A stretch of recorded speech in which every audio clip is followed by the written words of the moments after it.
друзья! Прежде всего, компания КПП Help рада приветствовать вас. И сегодня мы вам расскажем о роботизированной трансмиссии DCT 450 или MPS-6, как ее любят называть в разных сервисах. К нам приехал автомобиль Volvo C60 2010 года, 2 литра, 211 лошадей. На нем ставится именно такая трансмиссия. Также эта трансмиссия устанавливалась на такие автомобили, как Ford C-Max, на Ford Mondeo, Ford Kuga и даже дизельный Focus 3.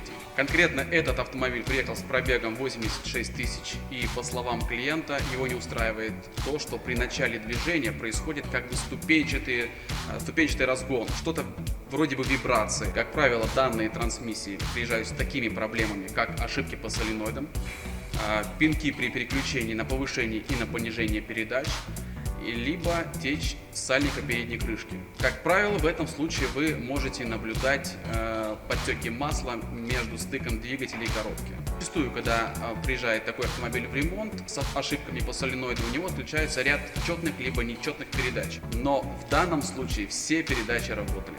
Поэтому, основываясь на тех проблемах, с которыми к нам приехал клиент, мы приняли решение снимать трансмиссию для углубленной визуальной диагностики сцепления.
Сейчас мы приступим к снятию сцепления для того, чтобы оценить состояние в целом этого узла.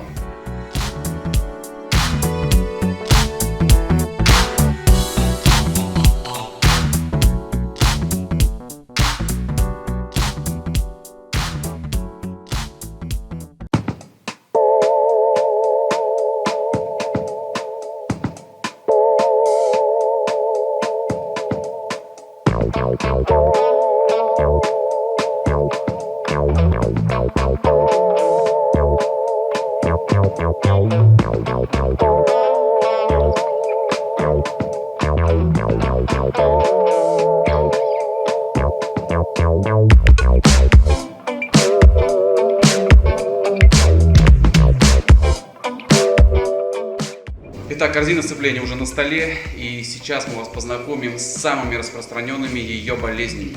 Итак, первое. Это неисправность демпфера. Основная проблема демпфера заключается в том, что пластиковые направляющие из-за высоких температур они становятся хрупкими. В какой-то момент разбиваются, и это приводит к тому, что демпфер начинает болтаться, лопаются пружины, и тогда следствием может быть этой поломки течь масла между двигателем и коробкой. Вторая неисправность сцепления заключается в пробуксовке фрикционных дисков. И если вы думаете, что должен сгореть пакет при этом или подгореть фрикционные диски, то в этой коробке это не так. В этой коробке все происходит в обратную сторону, то есть фрикционные элементы съедают металлические диски. То есть диск у нас должен быть, допустим, металлический толщиной 1-2 мм, со временем он становится тоньше. При этом фрикционные диски более-менее еще в рабочем состоянии. Ну и, конечно же, у вас возникает вопрос, сколько же это может стоить и что нужно для устранения этой проблемы. Так вот, чтобы устранить эту проблему, нужно поменять корзину в сборе. Она стоит необоснованно дорого, потому что в эту корзину входит демпфер, передняя крышка сальник и сама корзина. Но компания КПП Help предлагает решение данного вопроса с помощью восстановления демпфера, замены всех расходных элементов и восстановления корзины сцепления с помощью замены фрикционных элементов и металлических дисков. Ну и казалось бы, можно поставить сцепление и отдать автомобиль клиенту, но не получится, потому что все элементы металлические фрикционные у нас сейчас полетели в оба фильтра. Поменять внешний не составит труда, но чтобы поменять внутренний, нужно будет разбирать коробку полностью. Именно к этому мы сейчас и приступим.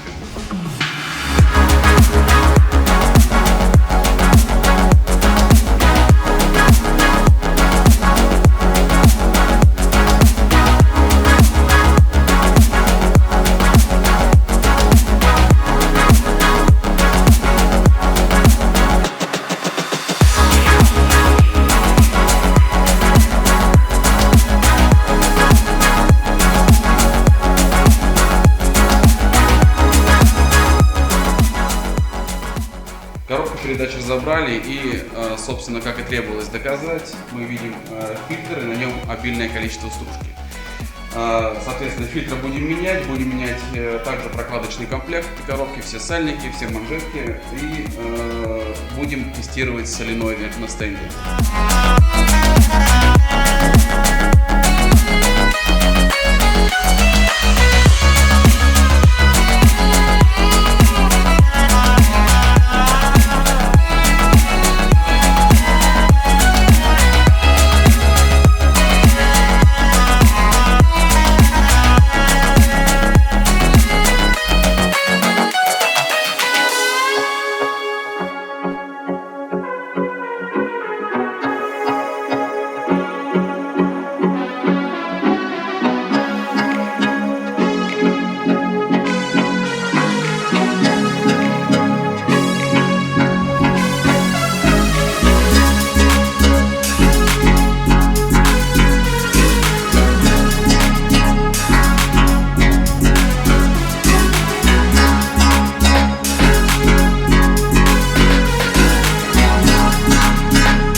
Ну и как мы говорили раньше, соленоиды в этой трансмиссии устанавливаются двух типов. Один из соленоидов мы сейчас протестируем, чтобы вы могли тоже это посмотреть, как это работает. Кстати, хочу заметить, что многие организации, они соленоиды попросту меняют, потому что у них нет возможности тестировать и запускать процесс чистки на стенде. У нас такая возможность есть, и мы за счет этого можем минимизировать сумму ремонта.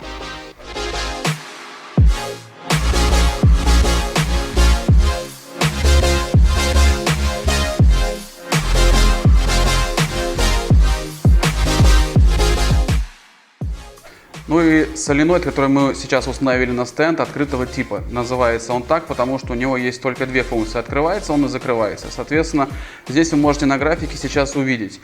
График на самом деле может нам рассказать о многом. То есть в данном случае о том, что соленоид загрязнен. Пунктирная линия – это говорит о том, что должно быть. А сплошная линия показывает о том, что есть в настоящее время в соленоиде. Чтобы у нас вырос он до пунктирной линии или чтобы он у нас пришел в должное состояние, нужно будет запустить процесс чистки соленоида. Обычно эта чистка занимает где-то от 3 до 5 минут. Соответственно, после этого можно будет сделать еще раз мастер-график, и мы увидим, что соленоид у нас по графику вырос. То есть, соответственно, он будет работать абсолютно идеально на автомобиле. Дорогие друзья, мы произвели ремонт данного автомобиля, мы заменили корзину сцепления, произвели все необходимые адаптации, и автомобиль их успешно прошел. Это свидетельствует о том, что ремонт был произведен успешно. По стоимости могу сказать так, что все зависит от того, как вы ездите, как вы эксплуатируете автомобиль, как часто меняете масло. Но в среднем заменить корзину сцепления со всеми процедурами стоит от 70 до 110 тысяч рублей. Но если вдруг вы столкнулись с проблемой и чувствуете, что коробка работает некорректно, вы можете всегда приехать к нам на бесплатную диагностику. А если дело дойдет до ремонта, то можете также обратиться к нам. Чтобы отремонтировать эту трансмиссию, в первую очередь вы должны понимать, что коробка не из простых. Конечно, может быть, кто-то и возьмется за ее ремонт, но не факт, что это будет качественно. Конкретно наши специалисты регулярно посещают выставки, различные семинары, повышают уровень своих знаний в области ремонта КПП. Поэтому можете смело обратиться к нам и не переживать за успешный ремонт своей коробки передач. Наши двери всегда открыты для вас. Компания АКПП Help. Мы находимся по адресу улица Подольских курсантов, дом 22.